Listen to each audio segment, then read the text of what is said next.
Dans un de ses fables, Molière disait: la raison du plus fort est toujours la meilleure. Et c'est toujours applicable jusqu'à nos jours. Le, euh, le ministre des Affaires étrangères, aussi américain, Henry Kissinger, a dit une fois: être l'ennemi de l'Amérique, c'est très dangereux. Mais aussi, être l'ami de l'Amérique, c'est plus dangereux aussi. C'est aussi dangereux. Aujourd'hui, on assiste à la logique de force. Ceux qui gagnent sont ceux qui sont forts. Les plus forts gagnent. C'est la loi.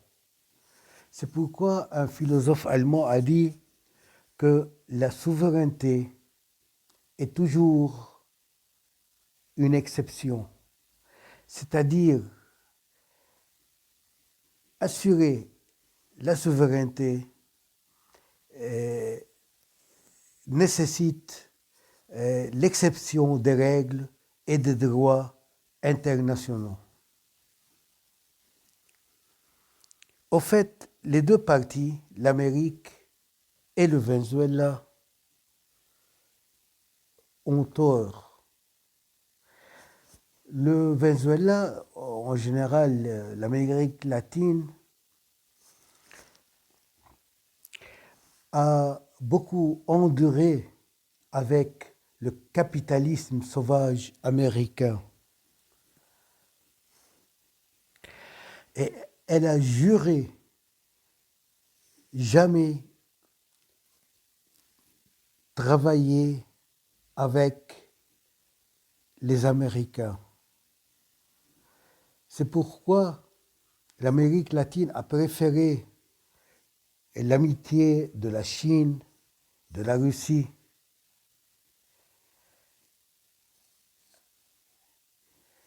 Mais en d'autres lieux aussi, l'autre camp, qui se nomme démocratique, il est démocratique en apparence, car si on cite l'exemple de l'Europe, l'Europe est démocratique, les pays de l'Europe sont démocratiques, mais quand les autorités placées à travers la démocratie sont élues, lorsque ces autorités sont élues, ils ne font plus ce qu'il a été promis et dit. Donc, toute la politique mondiale, que ce soit dans le cas américain ou dans le cas adverse, démocratique aussi, ou dictatoriel, n'entretient pas le bien des peuples. Au fait, qu'est-ce que le droit? Parce que dans cette vidéo, on va parler des droits qui sont controversés. Tout d'abord, qu'est-ce que le droit? Le droit est le droit international et la loi. Ils sont un ensemble de normes autour desquelles les gens et les États se sont mis d'accord. Mais ces lois semblent être momentanées ou opportunistes. Lorsqu'on est faible, on se sert de ses droits. Dans le cas du Venezuela, c'est vrai que le président Trump a violé le droit international, mais aussi on peut défendre un peu ce qu'a fait le président Trump et sous le titre de la légitime défense. La légitime défense est citée dans la Charte des Nations Unies, l'article 51. C'est la légitime défense. Car le président Trump accuse le Venezuela de causer des milliers de morts à cause des drogues qui parviennent du Venezuela. Et on a aussi un autre exemple dans la France. En France, toutes les tonnes de drogue qui circulent en France viennent directement du Venezuela. Donc ça c'est une preuve, une autre preuve, une autre inculpation, une autre preuve qui inculpe le Venezuela.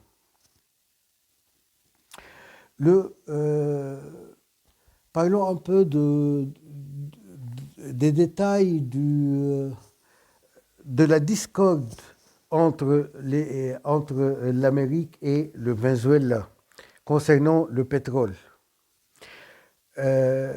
Lorsque dans les années 70, à partir des années 70, lorsqu'il y a eu la nationalisation des ressources, le Venezuela devait payer des indemnités aux compagnies pétrolières américaines, ce qui n'a pas été fait, ce qui a été refusé et ce qui n'a pas été accompli complètement. Donc ces sommes n'étaient pas complètement versées aux Américains et c'est là aussi le début et une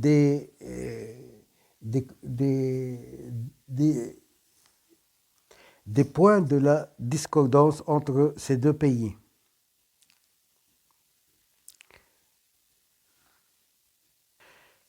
Mais de toute façon, à ce qu'il semble que le sujet du président Maduro est différent de celui des relations avec le gouvernement vénézuélien. Donc le conflit était un peu personnel entre Trump et Maduro, comme c'était le cas entre Saddam Hussein et le président George Bush. De même, le président Maduro voulait annexer la partie de la Guyane comme le statut entre le Koweït et l'Irak. Et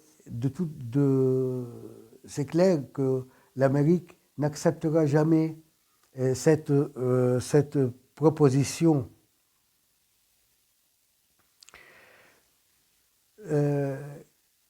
Le président américain est doté d'une force extrême par la Constitution américaine. Car dans la Constitution américaine, dans les cas extraordinaires, dans les cas nécessaires, dans la nécessité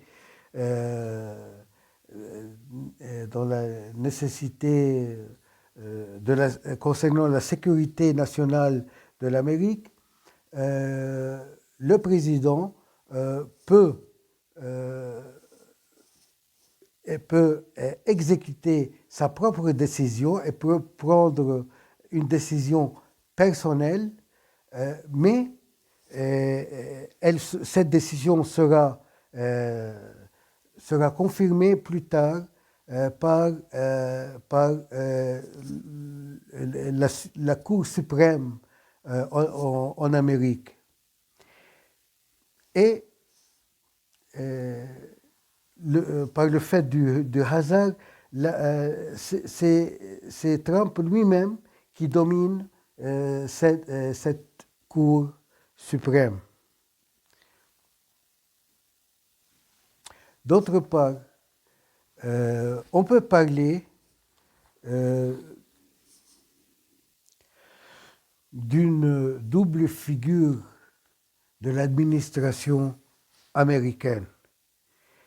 Car, en cas du Venezuela, on se réclame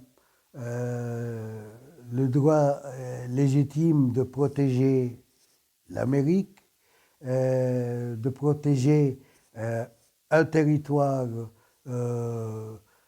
que le président Trump considère une partie de son pays, une partie de l'Amérique, qu'il ne faut pas osciller hors de son orbite vers la Chine ou la Russie. Et d'autre part, c'est Trump lui-même qui a déclaré le Golan syrien comme une partie d'Israël.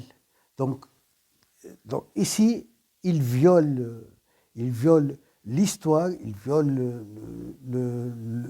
tout le droit international, toute la légitimité de l'histoire, et dans l'autre cas, il se veut protecteur de la sécurité et des droits internationaux. Ajoutons aux articles du droit international, il y a ce qu'on appelle la non-admissibilité de l'acquisition de territoires par la force. C'est-à-dire, lorsqu'un pays envahit un autre pays ou intervient dans l'autre pays, si le pays conquérant, envahissant, ne se retient, il se considère comme hors la loi et comme pays occupant officiellement. C'est-à-dire, enfin, l'Amérique veut tout changer pour ne rien changer. Elle veut changer tous les régimes sur la planète pour ne rien changer dans le système capitaliste. C'est la base de la compréhension de ce qui se passe. Les Américains ne voient pas dans toute cette planète des personnes, qu'ils soient laïcs, chrétiens, musulmans ou autres. Ils ne voient dans cette planète que des gisements de pétrole, de ressources naturelles, des chemins de fer, des chemins de commerce,